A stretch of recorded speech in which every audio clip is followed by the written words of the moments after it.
Scent of the day. Yan, kasi medyo autumn na dito. Medyo lumalamig-lamig na. So, bagay siya. Yung Shag of Oud, Tongka. So, sa lahat ng gourmand na pabango, ito lang yung gusto ko. Ayoko kasi nung masyadong may pagkain, pero ito nabunguhan talaga ako. So, ang kanyang, ayun yung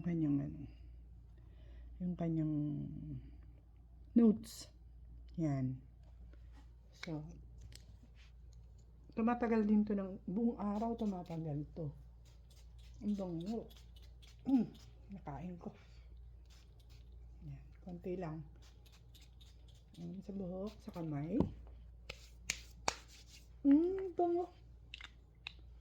Yan, Swiss Arabian, Shag of Oud, Tongka. My favorite. Gourmand. Mahilig naman ako sa mga vanilla, pero ayoko ng vanilang parang pagkain. Kaya ito, favorite ko. Try nyo.